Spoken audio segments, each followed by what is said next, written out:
Сәлем баршаңызға, менің YouTube каналыма қош келдіңіздер. Мен бүгін сіздермен турецкий самсаның рецептісімен бөліспекшімін. Алдымен ыдысымызға ұн илеуіштен өткізіп дайындап алған ұнды салып, оның үстіне сары майды салып, жақсылап қолмен ұрбақтап аламыз. Екеуін жақсылап араластырып алдық. Енді оның үстіне 2 жұмыртқа, тұз салып, тағы да қосқышымызды салып, жақсылап араластырамыз.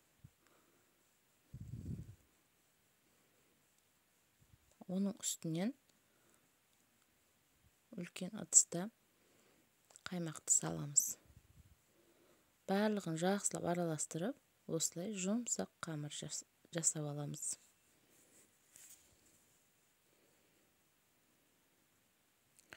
Енді қамырымызды осылайша етіп 5 бөлікке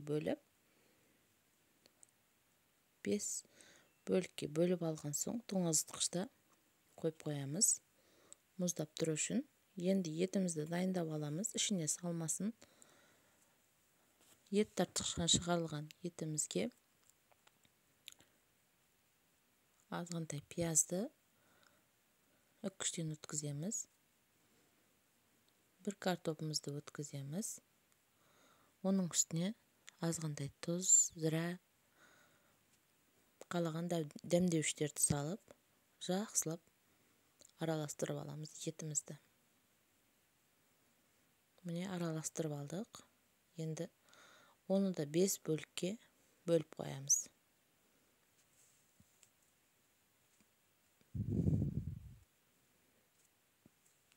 Мына жерде қамырымыздың бір бөлігін алып, осылайша 4 бұрышты етіп жаямыз.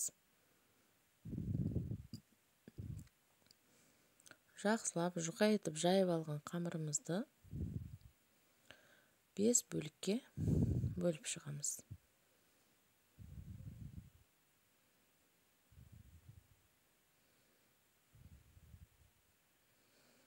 Міне 5 бөлікке бөліп шықтық.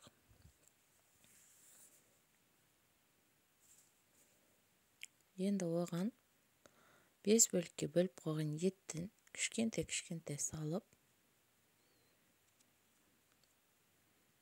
осылай орап шығамыз самсамызды.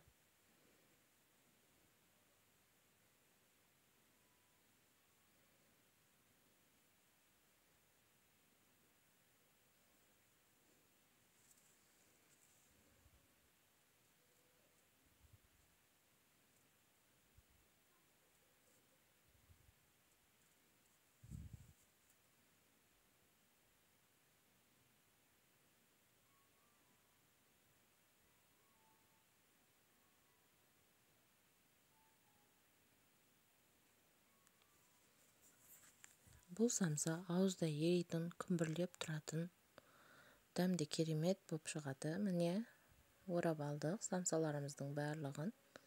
Енді жұмыртқаның сарыуызын сүртіп, оның үстіне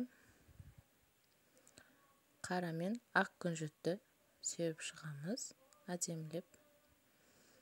Қызып тұрған печкамызда пісіріп аламыз. Міне самсамыз да дайын болды. Міндетті түрде дайындап көріңіздер. Балдарыңызға да, үйге келген қонағыңызға да ұнауы сөзсіз, сіздерге де ас болсын.